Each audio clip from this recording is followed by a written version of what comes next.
First நான் வந்து 6 மாதம் தான் ஆச்சு. ஸோ அந்த டைமில் எனக்கு ஒரு எமர்ஜென்சி கால்ஸ்னு கொடுத்தாங்க. ஸோ நான் போய் பார்க்குறப்ப பேஷண்ட் வந்து சுயநினைவு இல்லாமல் இருந்தார். ஸோ செகண்ட் ஃப்ளோரில் இருந்தாங்க அவங்க வீட்டில். ஸோ நாங்கள் போகும்போதே மெடிக்கல் எக்யூப்மெண்ட்லாம் எடுத்துகிட்டு நானும் எங்கள் பைலட்டும் போனோம். போயிட்டு பேஷண்ட்டை பார்க்குறப்ப பேஷண்ட் வந்து சுயநினைவு இல்லாமல் இருந்தார். ஸோ மானிட்டர் கனெக்ட் பண்ணோம். ஸோ மானிட்டர் கனெக்ட்கப்புறம் நோ பல்ஸ். ஸோ பல்ஸு நாடி துடிப்பு வந்து இல்லை அவருக்கு.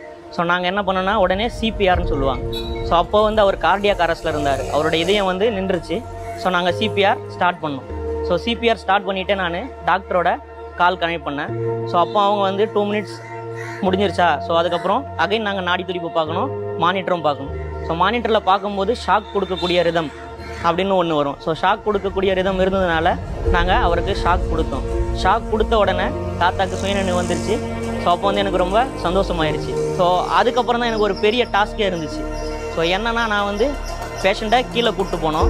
ஸோ ஸ்கூப்புன்னு சொல்லுவாங்க. ஸோ அதில் தான் பேஷண்ட்டை படுக்க வச்சு நாங்கள் கூட்டிகிட்டு போனோம். ஸோ அது வந்து ரொம்ப பெரிய டாஸ்க்கு. ஏன் நான் டாஸ்க்குன்னு சொல்கிறேன்னா, ஸோ அந்த டைமில் நிறைய மழை பெஞ்சிட்டு இருந்தது. ஸோ வீட்லேயும் கரண்ட் கட் ஆகிடுச்சு, லிஃப்ட் ஒர்க் ஆகலை. ஸோ அந்த டைமில் நாங்கள் அவரை கீழே கூட்டிகிட்டு போனோம். சேம் டைம் நான் அந்த மானிட்டரையும் பார்க்கணும். ஸோ மானிட்டரையும் ஒரு ஆள் சைடில் தூக்கிட்டு வரணும், ஸ்கூப்பில் படுக்க வச்சு கூப்பிட்டு போகணுன்னு. ஸோ அதனால் நான் என்ன பண்ணேன்னா, ஸோ அங்கேருந்து நாங்கள் அவரை ஷிஃப்ட் பண்ணிவிட்டு வண்டியில் ஷிஃப்ட் பண்ணதுக்கப்புறம் மறுபடியும் அவரோட இதயம் நின்றுச்சு, கார்டியாக் அரெஸ்ட் ஆகிட்டார். ஸோ அதுக்கப்புறம் நாங்கள் அவரை கூட்டிகிட்டு போகப்போ சிபிஆர் கொடுத்துட்டே போனோம். ஸோ ஹாஸ்பிட்டல் ரீச் ஆன உடனே ஹாஸ்பிட்டல் பெட்டில் ஷிஃப்ட் பண்ணுறோம். ஸோ அதுக்கப்புறம் என்ன ஆச்சுன்னா மறுபடியும் ஷாக் கொடுக்கக்கூடிய ரிதம் வந்துருச்சு. ஸோ அங்கேருந்து டாக்டர் ஷாக் பண்ணாங்க. அதுக்கப்புறம் தாத்தாவோட சுயநினைவு வந்துருச்சு. தாத்தா என்ன பண்ணார், அந்த மாஸ்கெல்லாம் தள்ளி விட்டு எழுந்து உட்காந்துட்டாங்க. ஸோ அப்போ நினைக்கும் போது எனக்கு ரொம்ப சந்தோஷமாக இருந்துச்சு. ஸோ டாக்டர் வந்து அட்டெண்டர் கூப்பிட்டு என்ன ஆச்சு சார்னு சொல்லி கேட்கும்போது அட்டெண்டர் சொன்னது என்னென்னா, இந்த பிரதர் தான் எல்லாமே பார்த்துக்கிட்டாரு, என்ன ஆச்சுன்னு எங்களுக்கு தெரியாது அந்த டைமில். ஸோ இவர் தான் எல்லாமே பண்ணார், ஷாக் பண்ணாங்க, ஏதோ பண்ணாங்க.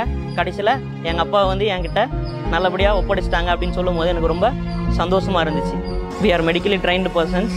ஸோ நாங்கள் வந்து உங்களுக்கு ஹெல்ப் பண்ண தான் வந்திருக்கோம். ஸோ நீங்கள் வந்து எங்கள் மேலே நம்பிக்கை வைங்க, நாங்கள் பாதுகாப்பாக உங்களை ஹாஸ்பிட்டல் கூப்பிட்டு போய் சேர்ப்போம்.